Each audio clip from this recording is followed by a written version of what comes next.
नमस्कार दोस्तों, आप सभी का स्वागत है डे नाइट स्टडी के इस ऑनलाइन लर्निंग प्लेटफॉर्म पे। दोस्तों, हरिशन महाविद्यालय ने जो है बीए का फाइनली ऑफिशियल कट ऑफ जारी कर दिया है। कितने नंबर तक आपका एडमिशन हो जाएगा कैटेगरी वाइज, वो हम आपको आज की इस वीडियो में बताएंगे। दोस्तों, हरिशन महाविद्यालय ने इसमें मेरिट लिस्ट के अलावा जो है वेटिंग लिस्ट भी निकाला है। और आज की इस वीडियो में हम आपको ये भी बताएंगे कि जब आप काउंसलिंग के लिए जाएंगे तो कौन कौन से डॉक्यूमेंट की आपको नीड पड़ेगी, रिक्वायरमेंट पड़ेगी। तो वीडियो का बहुत ध्यान से देखिएगा, मेरी पूरी बातों को समझिएगा और उसके बाद वीडियो को देखने के बाद आप अपने दोस्तों को शेयर कर दीजिएगा, जिससे वो भी आसानी से इस कट ऑफ को समझ सके। दोस्तों, सबसे पहले जो काउंसलिंग होनी है वह 10 तारीख को, यानी कि 10 का मतलब क्या है, 10 सितंबर को, ठीक है। यानी कि हरिशन महाविद्यालय की काउंसलिंग जो है वो 10, 11 व 18 सितंबर को चलेगी। ध्यान देंगे आप लोग, समय क्या है 10:30 से 3:30। अब दोस्तों 10:30 से 3:30 का मतलब क्या होता है कि आप प्रयास करेंगे कि 10 बजे पहुंच जाएंगे, 10:30 से आपकी काउंसलिंग शुरू हो जाएगी और 3, 3:30, 4 तक चलेगी। ठीक, आप समझ गए। चलिए, सबसे पहले दोस्तों यहाँ पे क्या लिखा है इसको आप समझिएगा कि सामान्य वर्ग, पिछड़ा वर्ग, अनुसूचित जाति एवं जनजाति के सभी पुरुष एवं महिला अभ्यर्थियों के लिए। अब दोस्तों सामान्य वर्ग का मतलब क्या होता है, जनरल। उसके बाद दोस्तों पिछड़ा वर्ग का मतलब क्या होता है, ओबीसी। अब दोस्तों अनुसूचित जाति जनजाति का मतलब क्या होता है, SC ST।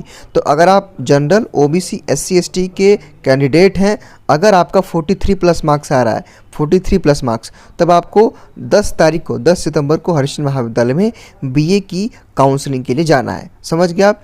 फिर फर्स्ट वेटिंग लिस्ट का जो कट ऑफ गया वो 40 नंबर गया है, यानी कि अगर आपका 40 नंबर भी है तो आप लोग जो है 10 सितंबर को काउंसलिंग के लिए जाएंगे। एक बात आप फिर से ध्यान रखिए, अगर आप जनरल कैटेगरी से बिलोंग करते हैं, आप ओबीसी हैं, से हैं, SC से हैं, ST से हैं, तो अगर आपका दोस्तों इवन जो थर्ड जो है वेटिंग गई है 38 मार्क्स, यानी कि अगर आपका 38 मार्क्स भी है ना, 38 मार्क्स है या फिर उससे प्लस मार्क्स अगर आपका है, तो आप लोग 10 सितंबर को काउंसलिंग के लिए हरिशन महाविद्यालय जाएंगे। ध्यान देंगे ये सभी कैटेगरी के लिए है, ठीक है। यहाँ पे EWS को नहीं बुलाया गया है, इस बात का भी आप ख्याल रखेंगे। चलिए अगला देखिए, फिर से आप समझ लीजिए, बहुत बच्चे कंफ्यूज हो जाते हैं। आप ध्यान रखेंगे कि अगर आपका जनरल हैं, आप ओबीसी हैं, SC हैं, ST हैं, अगर आप 38 प्लस मार्क्स है तो आप 10 सितंबर को हरिशन महाविद्यालय में बीए की काउंसलिंग ले जाएंगे। अब दोस्तों यहाँ पे जो लिखा है इसको भी आपको ध्यान से समझना पड़ेगा। यहाँ लिखा है कि 20%, यानी कि 20 का मतलब 20% आरक्षित महिला सामान्य श्रेणी अभ्यर्थियों के लिए। अब इसका क्या मतलब है, जो जनरल की जो स्पेशली जो लेडीज़ कैंडिडेट हैं, जो हमारे छात्राएँ हैं, और साथ ही साथ जो EWS के कैंडिडेट हैं। देखिए यहाँ पे EWS के जो कैंडिडेट हैं, जो फ्रीडम फाइटर हैं, यानी कि अगर आपने फ्रीडम फाइटर का अगर आपने जो है डॉक्यूमेंट लगाया है, वेटेज के लिए क्लेम किया है, या फिर अगर आप जो है विकलांग श्रेणी में आते हैं, हैंडीकैप्ड हैं, ठीक है, तब उस स्थिति में आपको काउंसलिंग के लिए जाना है 11 तारीख को। और इसकी जो कट ऑफ गई है वो मिनिमम 35 मार्क्स तक चला गया है। ध्यान देंगे आप लोग। चलिए, मुख्य सूची इसमें क्या है, 38 नंबर है, यानी कि अगर आपका 38 प्लस मार्क्स है, अगर आप EWS कैटेगरी से बिलोंग करते हैं, अगर आप फ्रीडम फाइटर हैं, अगर आप लेडीज़ हैं मतलब महिला हैं, ठीक है, अगर आप सामान्य श्रेणी में हैं तो आपको जाना है। वहीं फर्स्ट वेटिंग लिस्ट कितने नंबर तक गया है, 37 नंबर तक। इसका क्या मतलब है कि फर्स्ट वेटिंग जो है वो 37, यानी कि 37 मार्क्स भी अगर आपका है, उससे प्लस भी है तो आप जाएंगे। और दोस्तों जो सेकेंड वेटिंग लिस्ट गई है, यानी कि वेटिंग का जो कट ऑफ गया वो 35 गया है, यानी कि इवन अगर आपका 35 प्लस मार्क्स भी है तो आपको 11 सितंबर को काउंसलिंग के लिए जाना है हरिशन महाविद्यालय में। और काउंसलिंग के लिए 11 सितंबर को किसको किसको जाना है, फिर से आप समझ लीजिए।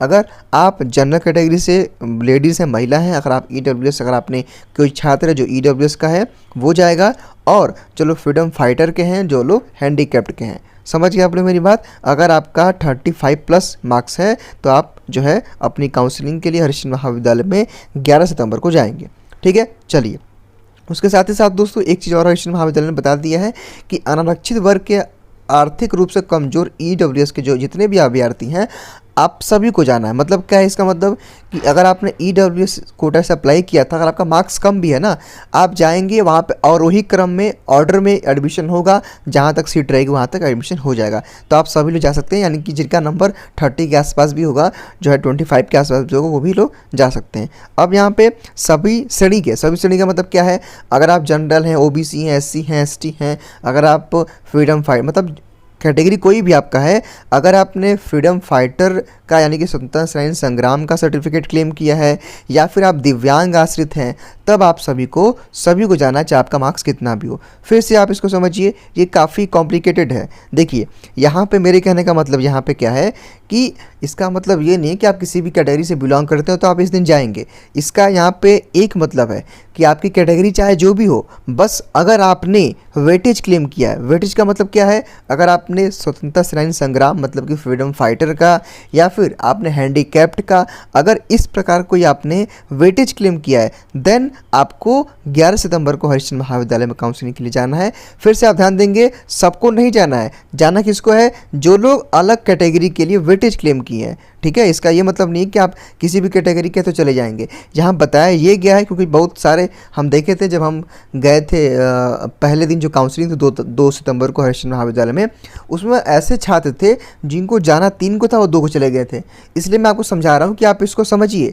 अगर आपने वेटेज क्लेम किया, वेटेज का दोस्तों मतलब क्या होता है? अधिभार के लिए। अधिभार का मतलब क्या होता है? अगर आपके पास फ्रीडम फाइटर है, अगर आपके पास एनसीसी है, एनएसएस है, लेकिन चूंकि यहाँ एनसीसी एनएसएस का मेंशन किया नहीं है, तो आप अगर फ्रीडम फाइटर से बिलोंग करते हैं, मतलब अगर आपने कैटेगरी चूज़ किया है, आपने सर्टिफिकेट दिया है, अगर आप हैंडीकैप्ड हैं, then you will be go on 11 सितंबर फॉर योर काउंसलिंग। ठीक, तो ये चीज़ें हैं, आप इसको समझिएगा।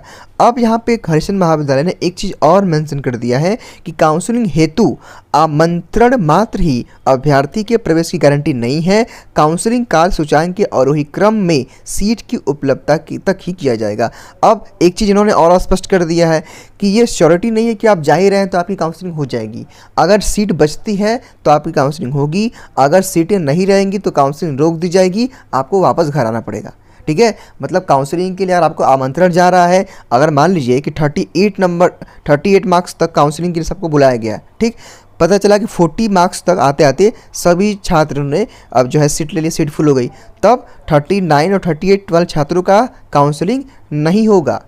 ठीक है, मेरी बात फिर से आप लोग समझ लीजिए। मान लीजिए दोस्तों कि 5 नंबर तक की बोला गया है आपको कि जिनका भी 38 नंबर तक मार्क्स है वो सब लोग आएंगे। ठीक, मान लीजिए दोस्तों कि 40 नंबर आते आते, मतलब 40 नंबर मार्क्स आते आते सीट फुल हो गया, तो 38-39 वाले छात्रों का एडमिशन नहीं होगा। अब अगली जो मेरिट आएगी वहाँ पे आपका होगा, अगर आएगा तो। अब दोस्तों जो 18 तारीख को काउंसलिंग है, 18 सितंबर को, वो हमारे अनुसूचित जाति के महिला हैं पुरुष के लिए। दोस्तों यहाँ पे अनुसूचित जाति का मतलब क्या होता है? SC, और अनुसूचित जनजाति का मतलब क्या होता है? ST। चलिए, अगर आप अनुसूचित जाति से बिलोंग करते हैं, अगर आपका 20+ मार्क्स है, यानी कि 20+ मार्क्स है, देन आपको 18 सितंबर को काउंसलिंग के लिए हरिश्चंद्र महाविद्यालय में 10 सितंबर को जाना है। फिर से आप मेरी बातों को समझेंगे, यहाँ पे 33 तो मैक्सिमम गया है, 28 गया है, लेकिन 20 भी तो गया है। तो अगर आपका 20+ मार्क्स है, अगर आप अनुसूचित जाति से बिलोंग करते हैं, अगर आप महिला हैं, पुरुष हैं, तो आपको 18 सितंबर को काउंसलिंग के लिए हरिश्चंद्र महाविद्यालय में जाना है। अब दोस्तों यहाँ पे 20% जो आरक्षित महिलाएँ हैं जो अनुसूचित जाति से बिलोंग करती हैं उनके लिए है। अगर यहाँ भी आपका 20+ मार्क्स आ रहा है तो आपको 18 सितंबर को काउंसलिंग के लिए जाना है। अब अनुसूचित जनजाति, इसका मतलब ST होता है, SC के बाद ST। ठीक है, तो अगर आप जो है अनुसूचित जनजाति से बिलोंग करते हैं, अगर आप महिला हैं, पुरुष हैं, अगर आपका 80+ मार्क्स है, हालांकि 31 तो हाईएस्ट गया है, लेकिन 80+ मिनिमम गया है, अगर आपका 18 नंबर प्लस है, तो आपको 18 सितंबर को हरिश्चंद्र महाविद्यालय में BA की काउंसलिंग के लिए 10 बजे पहुंच जाना है। ठीक, हालांकि आगे हम बताएंगे काउंसलिंग डॉक्यूमेंट के बारे में। देखिए, उसके बाद 20% महिला अनुसूचित जनजाति के लिए हैं, अगर आपका 80+ मार्क्स है तो आप 18 तारीख को काउंसलिंग के लिए जाएंगी। उसके बाद दोस्तों एक छोटी सी और लिस्ट है जो हमारे OBC के छात्र हैं, यानी कि अन्य पिछड़ा वर्ग का दोस्तों मतलब क्या होता है? OBC। देन आप फिर से समझिएगा, यहाँ पे अन्य पिछड़ा वर्ग का मतलब OBC होता है, और यहाँ पे पुरुष महिला यानी कि छात्र छात्राएं दोनों काउंसलिंग के लिए जाएंगे। अगर दोस्तों आपका 34+ मार्क्स है, यानी कि अगर आपका 34+ मार्क्स है तो आप OBC से अगर बिलोंग करते हैं तो आपको 18 सितंबर को काउंसलिंग के लिए हरिश्चंद्र महाविद्यालय में 10:30 बजे तक पहुँचना है काउंसलिंग के लिए। फिर से आप मेरी बात समझिए, यहाँ पर दोस्तों अन्य पिछड़ा वर्ग का मतलब होता है OBC। अगर आप OBC कैंडिडेट हैं, अगर आप जो है महिला हैं, पुरुष हैं, इट्स मीन्स कि अगर आप गर्ल्स हैं, बॉयज़ हैं, अगर आपका 34+ मार्क्स है, बीए के एंट्रेंस एग्ज़ाम में, तो आप 18 सितंबर को काउंसलिंग के लिए हरिश्चंद्र महाविद्यालय में जाएंगे।